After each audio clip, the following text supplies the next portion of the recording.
नमस्कार। HP police constable का जो रिटन एग्जाम है उसके लिए आज से हम अपनी मॉक टेस्ट सीरीज जो है शुरू करने जा रहे हैं। तो आई होप आपको ये मॉक टेस्ट सीरीज काफी हेल्प करेगी। तो दोस्तों, आप सभी को जैसा विदित है कि हिमाचल प्रदेश पुलिस भर्ती परीक्षा के लिए जो नोटिफिकेशन है वो आउट हो चुकी है। तो इस बार जो आपका जो पुलिस का जो एग्जाम है, रिटन एग्जाम की जब हम बात करते हैं तो Himachal Pradesh public service commission के द्वारा इस बार का जो एग्जाम है आपका वो कंडक्ट करवाया जाएगा। तो संभावना है कि आपका जो पैटर्न होगा उसमें भी थोड़े बहुत चेंजेस आपको देखने को मिलेंगे। और सबसे इंपॉर्टेंट जो जानकारी है दोस्तों वो है कि इस बार आपके जो रिटन एग्जाम है उसमें नेगेटिव मार्किंग भी आपको देखने को मिलेंगी। और जो है एक गलत उत्तर के आपके जो है 0.25 जो मार्क्स है इस बार कट होंगे, यानी कि 4 क्वेश्चन आप अगर गलत करेंगे तो उसका 1 मार्क्स जो है आपका काटा जाएगा। तो दोस्तों, इस बार जब आप रिटन एग्जाम करेंगे तो थोड़ा ध्यान से इस बार जो है आपका पेपर जो होगा वो आप करने की उसको कोशिश करिएगा, क्योंकि जो नेगेटिव मार्किंग है उसका भी आप लोगों ने जो है ध्यान रखना है। तो और सबसे बड़ी बात है कि Himachal Pradesh public service commission है उसका जो पैटर्न है वो थोड़ा डिफरेंट रहता है, क्योंकि ये पहला ऐसा चांस है जब Himachal Pradesh public service commission Himachal Pradesh police भर्ती परीक्षा का जो रिटन एग्जाम है उसको जो है कंडक्ट कर रहा है। दोस्तों, आपने भी उस पैटर्न को अडॉप्ट करना है जल्दी से जल्दी। और जिस तरह से आपकी जो तैयारियां पुलिस भर्ती परीक्षा के लिए चली हुई है तो उन तैयारियों में जो पैटर्न है हिमाचल प्रदेश पुलिस भर्ती जो पब्लिक सर्विस कमीशन का उसको अडॉप्ट करना है। तो हम भी जो आपके लिए मॉक टेस्ट लेकर आएंगे आज से जो हम शुरू कर रहे हैं अपनी सीरीज, तो उसमें हम पूरी कोशिश करेंगे कि Himachal Pradesh public service commission का जिस तरह सा जो क्वेश्चन पूछने का जो पैटर्न रहता है हम लगभग उसी तरह से जो है आपके लिए क्वेश्चन लेकर आएंगे। तो आई होप ये जो मॉक टेस्ट सीरीज है ये आपको काफी हेल्प करेगा। तो चलिए दोस्तों, आज से शुरू करते हैं मॉक टेस्ट 1, जिसमें ज्यादातर हम जीके और हिंदी का जो पार्ट्स है उसको डिस्कस करेंगे और बीच बीच में जो है फुल 90 मार्क्स का जो है आपका 90 क्वेश्चन का मॉक टेस्ट भी हम आपके लिए लेकर आएंगे। तो चलिए शुरू करते हैं आज का जो हमारा मॉक टेस्ट है। तो पहले हम जीके के जो क्वेश्चंस हैं उनको डिस्कस करेंगे, उसके बाद हिंदी के जो क्वेश्चन हैं उनको डिस्कस करेंगे। दोस्तों, फर्स्ट क्वेश्चन जो आपका है वो है निम्न में से कौन सा संगठन भारत की राष्ट्रीय आय का अनुमान लगाता है। तो आपके पास ऑप्शन आपकी स्क्रीन पर दिए हुए हैं। भारतीय रिजर्व बैंक है, नीति आयोग, केंद्रीय सांख्यिकी बोर्ड और ऑप्शन डी है आपका वित्त मंत्रालय। तो उसमें जो सही ऑप्शन है, आई होप आपने जो सही ऑप्शन है इसका सोच लिया है, या कहीं पेन और कॉपी अपने साथ प्लीज जरूर रखा करिए, क्योंकि जो है आप जो भी क्वेश्चन का जो आंसर होगा वो आप अपनी कॉपी पे नोट करते जाइए और लास्ट में जब आप इसको खत्म करेंगे तो अपना स्कोर भी जो है आप देखेंगे और उसको एनालाइज करेंगे कि कहां जो है कमी रही है। तो इसका जो सही आंसर होगा वो होगा केंद्रीय सांख्यिकी बोर्ड, ऑप्शन सी होगा इसका राइट आंसर। तो निम्न में जो भारत की राष्ट्रीय आय है उसका अनुमान जो है केंद्रीय सांख्यिकी बोर्ड के द्वारा जो है उसका आंकलन किया जाता है। तो दोस्तों, ये जो क्वेश्चन है काफी रिपीटेड क्वेश्चन है। हिमाचल प्रदेश जो पब्लिक सर्विस कमीशन है उसके काफी एग्जामों में क्वेश्चन जो है बार बार रिपीट होता रहता है। तो केंद्रीय सांख्यिकी बोर्ड की जब हम बात करेंगे दोस्तों, तो इसका जो गठन हुआ था वो 1955 में केंद्रीय सांख्यिकी बोर्ड का गठन हुआ था और आपका दिल्ली में जो है इस संगठन का जो है मुख्यालय है। दोस्तों, ये जो केंद्रीय सांख्यिकी बोर्ड आपका रहता है इसके जो प्रमुख कार्य हैं वो है राष्ट्रीय आय की जो है गणना करना, औद्योगिक आंकड़ों का संकलन करना और जो आर्थिक सर्वेक्षण है दोस्तों उसको तैयार करना। तो ये केंद्रीय सांख्यिकी बोर्ड के बारे में कुछ जानकारी थी। तो चलिए नेक्स्ट क्वेश्चन की ओर चलते हैं। तो नेक्स्ट क्वेश्चन हमारा है वो है सार्क संगठन का जो स्थायी मुख्यालय है वह कहां स्थित है। तो आपके पास ऑप्शन आपकी स्क्रीन पे है, नई दिल्ली, ढाका, काठमांडू या कोलंबो। तो इसका जो सही आंसर आपका है वो है काठमांडू, ऑप्शन सी इसका सही आंसर रहेगा। तो दोस्तों, सार्क जो एक संगठन है उसका जो मुख्यालय है वो काठमांडू नेपाल में स्थित है। तो सार्क के बारे में चलिए कुछ इंपॉर्टेंट चीजें हैं उनको देख लेते हैं। सार्क का जो फुल फॉर्म होता है वो होता है south Asian association for regional cooperation, या हिंदी में इसको दक्षिण एशियाई क्षेत्रीय सहयोग संगठन इसको कहा जाता है। तो इसका जो मुख्यालय है वो काठमांडू नेपाल में है। इसकी स्थापना की जब हम बात करते हैं तो 1985 को जो है इस संगठन की स्थापना की गई थी। तो इसके सदस्य जो देश हैं, बहुत बार जो है क्वेश्चन इससे पूछे जाते हैं। तो सार्क जो आपका संगठन है इसमें 8 आपके सदस्य देश हैं, जिसमें अफगानिस्तान, बांग्लादेश, भूटान, इंडिया, मालदीव, नेपाल, पाकिस्तान और श्रीलंका। तो ये सार्क जो आपका संगठन है, क्षेत्रीय संगठन है, जिसके 8 सदस्य इसके जो देश हैं। तो नेक्स्ट क्वेश्चन की ओर चलते हैं। थर्ड क्वेश्चन जो आपका है वो है निम्नलिखित में से कौन सा देश बिम्स्टेक का सदस्य देश नहीं है? तो आपके पास ऑप्शन जो है आपकी स्क्रीन पे इंडोनेशिया, नेपाल, भूटान और थाईलैंड। तो इसका जो सही आंसर आपका होगा वो होगा ऑप्शन ए इंडोनेशिया। तो इंडोनेशिया जो है बिम्स्टेक का जो सदस्य देश नहीं है। उसके अलावा नेपाल, भूटान और थाईलैंड जो है इसके सदस्य देशों में आते हैं। तो चलिए बिम्स्टेक से लेकर कुछ इंपॉर्टेंट जो जानकारी है उसको भी देख लेते हैं। तो बिम्स्टेक का जो फुल फॉर्म है वो होता है bay of Bengal initiative for multi sectoral technical and economic corporation, यानी कि बंगाल की खाड़ी में तकनीकी और आर्थिक सहयोगों को लेकर इस संगठन की स्थापना की गई थी और 1997 में जो है दोस्तों बिम्स्टेक की स्थापना की गई थी और इसका जो मुख्यालय है वो आपका ढाका बांग्लादेश में बिम्स्टेक का मुख्यालय स्थित है। और इसमें सदस्य देशों की बात करते हैं दोस्तों, तो बिम्स्टेक जो है इसमें 7 आपके सदस्य देश हैं, जिसमें आपका बांग्लादेश है, भूटान, इंडिया, म्यांमार, नेपाल, श्रीलंका और थाईलैंड। तो ये 7 इस संगठन के जो है सदस्य देश हैं। तो चलिए नेक्स्ट क्वेश्चन की ओर चलते हैं। तो नेक्स्ट जो क्वेश्चन नंबर 4 है आपका वो है निम्नलिखित में से कौन सी नदी हिमाचल प्रदेश से नहीं गुजरती है? तो आपके पास आपकी स्क्रीन पर 4 ऑप्शन है, झेलम, रावी, सतलुज और चिनाब। तो इसमें से जिसका सही आंसर होगा वो होगा ऑप्शन ए झेलम जो है दोस्तों ये हिमाचल प्रदेश से नहीं गुजरती है। उसके अलावा रावी, सतलुज, चिनाब ये हिमाचल प्रदेश से होकर ही जो है निकलती है। तो नदियों के बारे में भी थोड़ी जो जानकारी है वो देख लेते हैं दोस्तों। झेलम की जब हम बात करते हैं, झेलम आपका ये जम्मू कश्मीर से निकलती है। शेषनाग झील जम्मू कश्मीर इसका उद्गम स्थान है। उसके और ये सारी की सारी जो नदियां हैं झेलम, रावी, सतलुज, चिनाब ये आपकी जो है सिंधु नदी की सहायक नदियां हैं। तो झेलम जो है आपकी जम्मू कश्मीर में है। रावी नदी की बात करें तो रावी नदी बड़ा भंगाल जो आपका कांगड़ा है वहां से इसका उद्गम होता है। और उसके अलावा सतलुज नदी की बात करते हैं तो मानसरोवर झील राक्षस ताल तिब्बत से ये निकलती है और हिमाचल होते हुए पंजाब में प्रवेश करती है और उसके बाद जो है आपका पाकिस्तान में प्रवेश करती है और सिंधु नदी में वहां मिलती है। उसके अलावा चिनाब नदी ये भी आपका लाहौल स्पीति से निकलती है, बारालाचा दर्रा से निकलती है। चंद्रा और भागा नदियों के संगम से दोस्तों ये जो है ये चिनाब नदी का निर्माण होता है। तो आप बताएंगे कि चंद्रा और जो भागा नदियां हैं इनका संगम किस स्थान पर होता है? बहुत बार ये क्वेश्चन आपसे रिपीटेड पूछा जाता है, तो आप इसका आंसर जो है कमेंट में मुझे बताएंगे। तो नेक्स्ट क्वेश्चन जो आपका क्वेश्चन नंबर 5 जो है वो है हिमाचल प्रदेश को किस वर्ष मुख्य आयुक्त क्षेत्र के रूप में गठित किया गया था तथा कितनी रियासतों का विलय किया गया था? तो आपके ऑप्शन जो है स्क्रीन पर आपके सामने दिए हुए हैं। 15 अप्रैल 1948 को 30 रियासतों के साथ, 25 जनवरी 1948 को 30 रियासतों के साथ, 25 अप्रैल 1971 को 28 रियासतों के साथ और ऑप्शन डी है 25 जनवरी 1971 20 रियासतों के साथ। तो इसका जो सही ऑप्शन होगा आपका वो होगा ऑप्शन ए 15 अप्रैल 1948 को 30 रियासतों के साथ हिमाचल प्रदेश का दोस्तों गठन किया गया था और हिमाचल प्रदेश को मुख्य आयुक्त क्षेत्र के रूप में जो है गठित किया गया था। यानी कि 15 अप्रैल 1948 को हिमाचल प्रदेश को एक मुख्य आयुक्त क्षेत्र के रूप में जो इसका गठन किया गया था। तो 30 रियासतों के साथ इसका जो है 30 रियासतों का विलय करके हिमाचल प्रदेश का गठन किया गया था और 15 अप्रैल 1948 को गठन के समय 4 जिलों के निर्माण किए गए थे। उसमें आपका जिला चंबा, महासू, मंडी और सिरमौर। तो ये 4 जिले 15 अप्रैल 1948 को गठन के समय जो है बनाए जाते हैं। तो इसी कारण 15 अप्रैल को हम हिमाचल दिवस के रूप में भी इसको मनाते हैं दोस्तों। और साथ ही मैं बात करूं तो हिमाचल प्रदेश के पहले मुख्य आयुक्त जो बनाए गए थे वो एनसी मेहता हिमाचल प्रदेश के पहले मुख्य आयुक्त बनाए गए थे। और हिमाचल प्रदेश जो है दोस्तों 1948 से लेकर 51 तक जो है मुख्य आयुक्त क्षेत्र रहा था और उसके बाद 1951 में हिमाचल प्रदेश जो था आपका उसको ग श्रेणी राज्य का दर्जा दिया गया था और 1951 से 56 तक हिमाचल प्रदेश ग श्रेणी राज्य का जो है एक राज्य रहा था। उसके अलावा हिमाचल प्रदेश है दोस्तों 1956 में हिमाचल प्रदेश को केंद्र शासित प्रदेश का दर्जा दिया गया था और 25 जनवरी 1971 को हिमाचल प्रदेश जो है भारत का 18वां पूर्ण राज्य आपका जो है बना था। नेक्स्ट क्वेश्चन आपका है क्वेश्चन नंबर 6 वो है आवधिक श्रम बल सर्वेक्षण 2022-23 के अनुसार हिमाचल प्रदेश की जो बेरोजगारी दर है वो कितनी है? तो जो आर्थिक जो श्रम बल सर्वेक्षण 2022-23 का जो आंकड़े हैं उसके अनुसार हिमाचल प्रदेश में जो बेरोजगारी दर है ऑप्शन आपके सामने स्क्रीन पर है। ऑप्शन है 3.4%, 4.4%, 5% या 6%। तो इसका जो सही आंसर है वो है ऑप्शन डी आपका ऑप्शन बी है।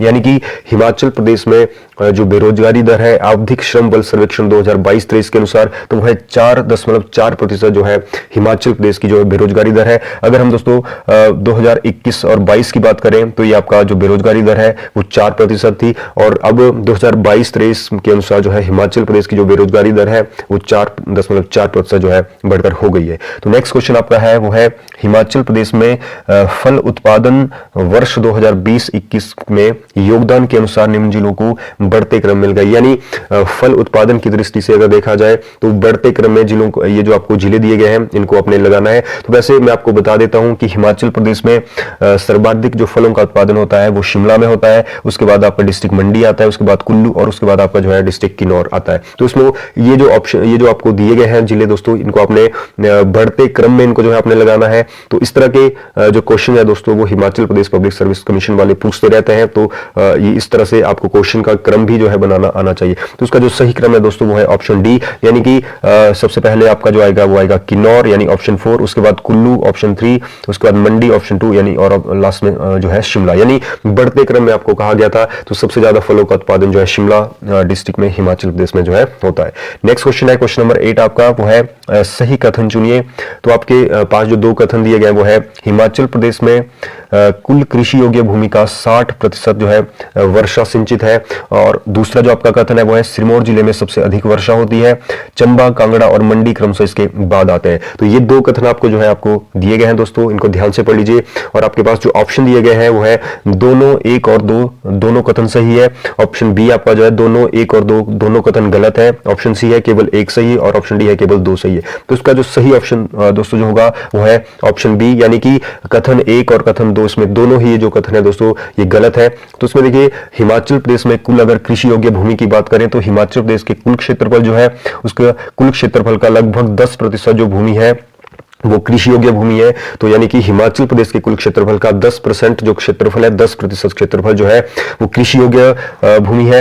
और उसके जब हम बात करते हैं सिंचाई की दृष्टि से तो दोस्तों हिमाचल प्रदेश की जो कुल कृषि योग्य भूमि है उसका जो 80% जो भूमि है वो आपकी वर्षा के ऊपर जो है निर्भर करती है, और मात्र 20% जो है आपका जो है सिंचाई के माध्यम से जो है सिंचित होती है। तो यहाँ 60% आपको जो क्षेत्र दिया गया है ये ऑप्शन बिल्कुल गलत है, क्योंकि 80% जो है कुल कृषि योग्य भूमि जो है हिमाचल प्रदेश की जो है वर्षा पर निर्भर रहती है। तो ऑप्शन बी की जब हम बात करते हैं तो आप सभी को पता है कि हिमाचल प्रदेश में जो सर्वाधिक वर्षा जो है वो आपके कांगड़ा जिला में होती है, और कांगड़ा के बाद दूसरा जो स्थान आता है, दूसरा जो क्रम में वो है आपका डिस्ट्रिक्ट शिमला, और धर्मशाला हिमाचल प्रदेश का सबसे अधिक वर्षा वाला जो है दोस्तों स्थान है। तो चलिए नेक्स्ट क्वेश्चन आपका है क्वेश्चन नंबर 9, वो है भारत में भूकंपीय मानचित्र क्षेत्र में जो भूकंपीय क्षेत्र IS 1984 में चतुर्थ संशोधन के बाद हिमाचल प्रदेश को कौन से क्षेत्र में रखा गया है। ऑप्शन है आपके पास क्षेत्र 5 और 4 में, क्षेत्र 3 और 4 में, क्षेत्र 1 और 5 में, क्षेत्र 2 और 3 में। दोस्तों इस क्वेश्चन को मैं इजी आपके सामने एक्सप्लेन करता हूं। इसका जो अर्थ है वो है कि हिमाचल प्रदेश को भूकंप संभावित क्षेत्र के जो है कौन से जोन में जो है रखा गया है। तो ये इसका जो अर्थ है, तो इसका जो सही ऑप्शन होगा वो होगा ऑप्शन ए, यानी हिमाचल प्रदेश को भूकंप संभावित क्षेत्रों के जोन 5 और जोन 4 में रखा गया दोस्तों। तो दोस्तों भूकंप की संभावना को देखते हुए जो अलग अलग क्षेत्र है उनको अलग अलग जोनों में यानी कि लगभग 5 जोनों में डिवाइड किया होता है, जिसमें जो जोन 5 होता है वो वेरी हाई रिस्क जोन होता है भूकंप संभावित क्षेत्रों का।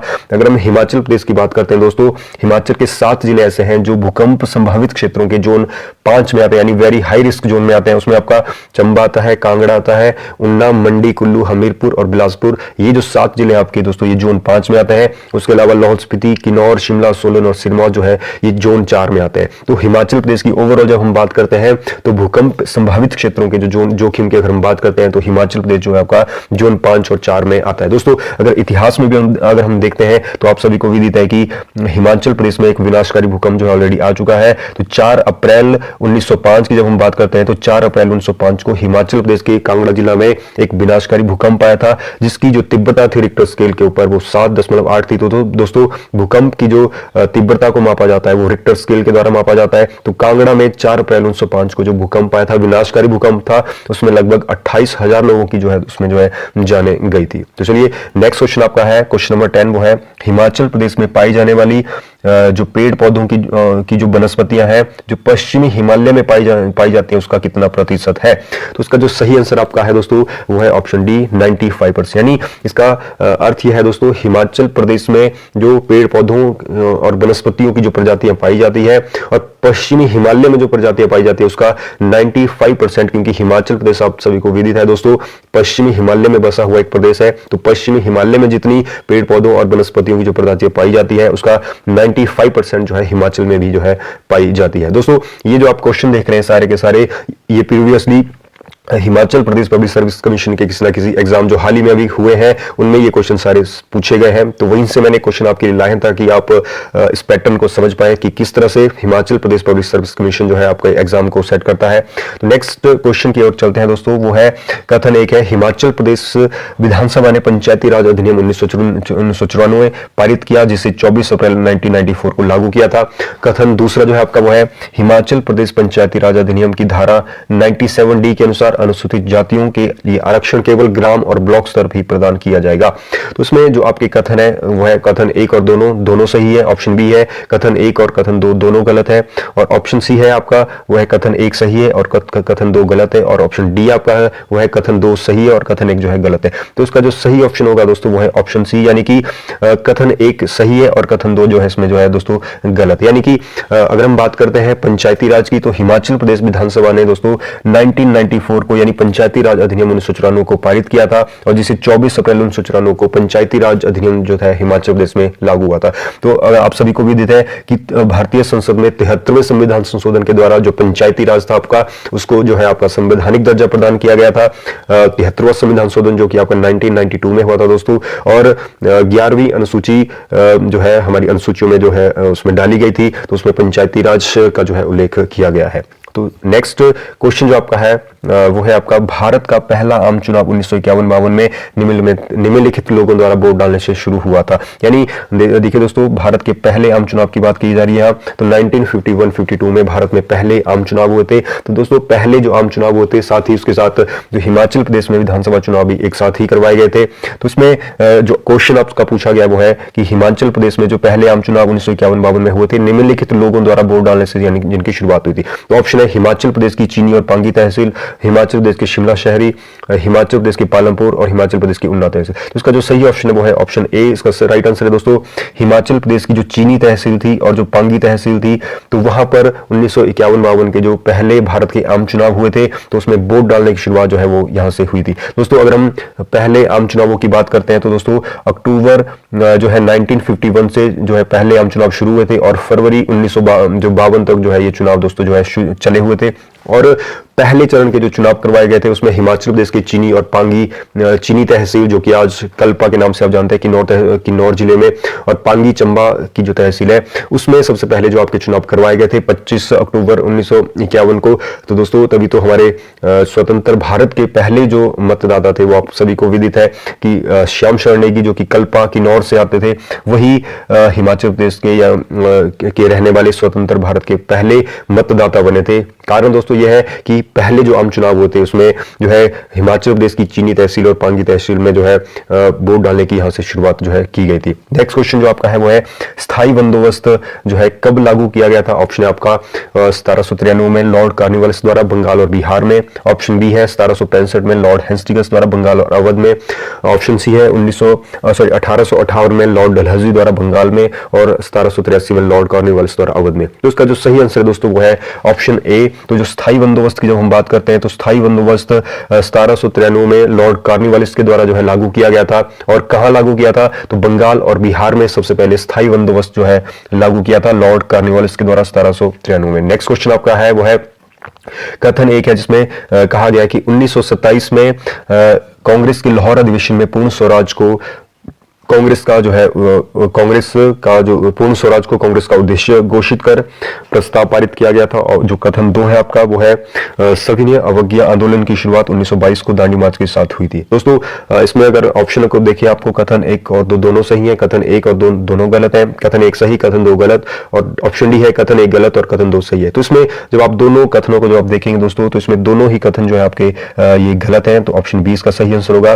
तो इनको जब हम देखते हैं तो दोस्तों तो ये सही है कि कांग्रेस के जो लाहौर अधिवेशन में पूर्ण स्वराज जो कांग्रेस ने अपना जो उद्देश्य निर्धारित कर घोषित कर प्रस्ताव पारित किया, लेकिन जो अधिवेशन था दोस्तों वो 1927 में नहीं हुआ था। तो कांग्रेस का जो लाहौर अधिवेशन हुआ था वो 1929 में हुआ था, जिसमें जवाहरलाल नेहरू की अध्यक्षता में पूर्ण स्वराज को जो है कांग्रेस ने अपना उद्देश्य या जो लक्ष्य निर्धारित किया था, और ये प्रस्ताव जो है पारित किया गया था। कथन दूसरे की बात करते हैं दोस्तों, सविनय अवज्ञा आंदोलन, आप सभी को भी कि सविनय अवज्ञा आंदोलन जो है भारत में 1930 में महात्मा गांधी के द्वारा चलाया गया एक बड़ा आंदोलन था, जिसकी शुरुआत जो हुई थी वो दांडी मार्च की शुरुआत जो है हुई थी। तो 1922 जो है इसमें गलत है। तो सविनय अवज्ञा आंदोलन की शुरुआत जो है आपका 1930 में जो है हुई थी। नेक्स्ट क्वेश्चन जो है आपका क्वेश्चन नंबर 15 वो है, प्रधानमंत्री नरेंद्र मोदी के नेतृत्व वाली एनडीए सरकार ने निम्न में से कौन सी योजना शुरू नहीं की थी? तो इसमें जो आपको ऑप्शन दिए गए हैं, स्टार्टअप इंडिया, अटल इनोवेशन मिशन, राष्ट्रीय नववर्तन मिशन, और जो है ऑप्शन डी है वो है RKVY रफ्तार, यानी राष्ट्रीय कृषि विकास योजना रफ्तार। तो इसमें दोस्तों ये 4 योजना आपको दी है और पूछा गया है कि इसमें से कौन सी योजना है जो एनडीए सरकार के द्वारा शुरू नहीं की गई थी। तो इसका जो सही आंसर आपके पास जो है दोस्तों, जो एनडीए सरकार के द्वारा जो योजना शुरू नहीं की गई थी वो है आपका दोस्तों राष्ट्रीय नववर्तन परिषद, यानी कि ऑप्शन सी इसका जो है आपका सही आंसर है। दोस्तों योजनाओं की जब हम बात करते हैं तो स्टार्टअप जो इंडिया है योजना, ये 2016 में एनडीए गवर्नमेंट के द्वारा शुरू की गई थी। अटल इनोवेशन जो मिशन है ये भी दोस्तों 2016 में नरेंद्र मोदी यानी एनडीए गवर्नमेंट के द्वारा शुरू की गई थी योजना। और ये जो RKVY यानी राष्ट्रीय कृषि विकास जो योजना है रफ्तार, ये जो योजना है दोस्तों ये आपकी 2017 में ये भी एनडीए गवर्नमेंट के द्वारा शुरू की थी। लेकिन राष्ट्रीय नववर्तन जो परिषद है दोस्तों ये यूपीए गवर्नमेंट के द्वारा आपका जो है 2010 में योजना जो है शुरू की गई थी दोस्तों। तो नेक्स्ट क्वेश्चन है क्वेश्चन नंबर 16 और जीके का लास्ट क्वेश्चन है दोस्तों। उसके बाद हिंदी को डिस्कस करेंगे। प्रधानमंत्री नरेंद्र मोदी ने फरवरी 2024 में किस देश में स्वामी नारायण मंदिर का जो है उद्घाटन किया था? ऑप्शन है आपके पास कतर, मालदीव, संयुक्त अरब अमीरात और ओमान। तो इसका जो सही आंसर है आपका वो है दोस्तों संयुक्त अरब अमीरात में प्रधानमंत्री नरेंद्र मोदी ने इस वर्ष फरवरी 2024 में एक मंदिर का उद्घाटन किया था, स्वामी नारायण मंदिर जिसका जो है नाम था। तो ये थे जीके के 16 क्वेश्चन दोस्तों। नेक्स्ट जो आपका हिंदी का क्वेश्चन है, हिंदी के इसमें 10 क्वेश्चन है। चलिए डिस्कस करते हैं हिंदी के क्वेश्चन। तो पहला जो क्वेश्चन है आपका हिंदी में वो है आपका सचिन आता होगा वाक्य में काल क्या है? यानी सचिन आता होगा जो वाक्य है इसमें जो है काल है वो क्या काल है? इसमें ऑप्शन आपके संभाव्य वर्तमान काल, संदिग्ध वर्तमान काल, सामान्य भविष्य काल और संभाव्य भूतकाल। तो इसका जो सही आंसर है दोस्तों वो है आपका संदिग्ध वर्तमान काल, इसका जो है आपका सही आंसर होगा। ऑप्शन बी इसका सही आंसर होगा। दोस्तों जिन वाक्यों के अंत में ता होगा, ती होगी, ते होंगे, क्या होगा दोस्तों? जिन वाक्यों के अंत में ता होगा, ती होगी, ते होंगे अगर आए तो वो आपके संदिग्ध वर्तमान काल में दोस्तों आते हैं। जिसमें संदिग्ध वर्तमान काल वो काल होता है जिसमें क्रिया के होने या करने पर जो है आपको संदेह पैदा होता है। तो उसमें ये ता होगा, ते होगे, ती होगे, ये आपके जो है उसके वाक्यों के अंत में ये सब जो है इसमें आते हैं। तो सचिन आता होगा वाक्य में जो काल है वो है संदिग्ध वर्तमान काल। नेक्स्ट क्वेश्चन जो है क्वेश्चन नंबर 2 वो है माँ आ जाती तो मैं चलता। वाक्य में जो वाक्य है ये कौन सा वाक्य है? ऑप्शन है आपके पास सरल वाक्य, संयुक्त वाक्य, मिश्र वाक्य या इनमें से कोई नहीं। तो इसमें जो सही आंसर है आपका वो है ऑप्शन सी मिश्र वाक्य होगा। देखिए माँ आ जाती तो मैं चलता। देखिए मिश्र वाक्य की जो पहचान है दोस्तों वो है कि मिश्र वाक्य में एक वाक्य जो होता है एक प्रधान वाक्य होता है, तो और उसके साथ उस पर एक या एक से अधिक उसके ऊपर आश्रित उपवाक्य होते हैं, तो वो मिश्र वाक्य कहलाता है। और इनकी जो योजक के रूप में यहाँ जो शब्द जुड़ते हैं जैसे कि, जो, क्योंकि, जितना उतना, जैसा वैसा, तब, तो, यद्यपि, तथापि, इस तरह के योजक जब आपको मिलते हैं और साथ में एक उसमें प्रधान वाक्य होता है और उस पर आश्रित 2 या 2 से अधिक उपवाक्य होते हैं। तो उसमें देखिए अगर आप योजक देखेंगे तो इसमें योजक बीच में योजक लगा हुआ है तो योजक के रूप में, तो ये आपका मिश्र वाक्य होगा इसमें। नेक्स्ट क्वेश्चन आपका है वो है कर रहा हूं न, इस वाक्य में न जो है वो क्या अव्यय है? तो देखिए अव्यय का जो अर्थ होता है दोस्तों होता है क्रिया विशेषण, यानी जो न का जो उपयोग किया गया है वो उसकी विशेषता इस वाक्य में क्या है? तो आपके पास ऑप्शन है निषेधवाचक है, प्रश्नवाचक है, समुचय बोधक है या निश्चय के अर्थ में इसका जो है प्रयोग किया गया है। तो इसका सही ऑप्शन है वो है ऑप्शन डी, यानी यहाँ जो न का प्रयोग किया गया है वो एक अव्यय है, इसका जो प्रयोग किया है एक निश्चय के अर्थ में किया गया है। दोस्तों अगर हम निषेधवाचक की बात करते हैं तो निषेधवाचक में हमेशा जो है नहीं का प्रयोग किया जाता है, यानी एक नेगेटिव सेंटेंस जिसको बोलते हैं प्रश्न वाक्य में, तो उसमें प्रश्न पूछा जाता है। और उसमें समुचय बोधक में दोस्तों जो है आपको समुचय बोधक जिसमें अत्यधिक हर्ष, उल्लास, दुख ये सारी चीजें हम प्रकट करते हैं। तो देखिए यहाँ मैं कर रहा हूं ना एक निश्चय का जो है यहाँ बोध आपको हो रहा है, तो निश्चय के अर्थ में यहाँ न का जो है प्रयोग अव्यय के रूप में किया गया है। नेक्स्ट क्वेश्चन है वो है वाक्यों के रेखांकित पदों और कारकों के निम्नलिखित युग्मों में जो उपयुक्त है वो कौन सा है? यानी कि जो 4 ऑप्शन आपको दिए गए हैं तो इसमें आपको कारक भी दिए गए हैं, तो आपने कारक इसमें सही जो युग्म है उसको पहचानना है। तो ऑप्शन ए को अगर आप देखेंगे तो यह गाड़ी बनारस से आ रही है, तो इसमें करण कारक है दोस्तों, ये भी बिल्कुल जो है गलत ऑप्शन है, क्योंकि दोस्तों करण कारक की जब हम बात करते हैं तो करण कारक का जो करण कारक जो होता है वो उसमें जो विभक्तियां लगती है वो लगती है से या के द्वारा। तो यानी से का प्रयोग तो यहाँ किया गया है दोस्तों, लेकिन यहाँ बनारस से आ रही है, यानी यहाँ जो से जो कारक चिन्ह है वो आपका जो है अपादान कारक का बोध करवा रहा है, क्योंकि अपादान कारक में जब दो चीजें एक दूसरे से पृथक होती है, अलग या जुदाई का बोध होता है। तो देखिए यहाँ बनारस से गाड़ी आ रही है तो जुदाई यानी दो चीजों के अलग होने का बोध हो रहा है दोस्तों। तो यहाँ जो से का प्रयोग किया गया है वो आपका अपादान कारक के रूप में किया गया। तो ये ऑप्शन एक आपका गलत है। ऑप्शन बी को जब हम देखते हैं वह का कोश देखता है संप्रदान कारक, तो ये भी आपका गलत है दोस्तों, क्योंकि संप्रदान कारक का जब हम पहचान देते हैं तो संप्रदान कारक में आपका में या पर जो है विभक्तियों के रूप में जिनका प्रयोग किया जाता है। तो नेक्स्ट सी जो ऑप्शन है वो है रचना अपने मित्र को उपहार भेजेगी कर्म कारक, तो ये इसका जो है बिल्कुल सही ऑप्शन है। तो देखिए यहाँ दोस्तों मित्र को जब को जो है कर्ता ने कर्म को यानी कर्म के साथ हमेशा को कारक की जो विभक्ति है वो लगती है, तो ऑप्शन सी इसका सही है। ऑप्शन डी को भी देख लेते हैं, मेरे मित्र ने मुझसे कुछ नहीं कहा अपादान कारक।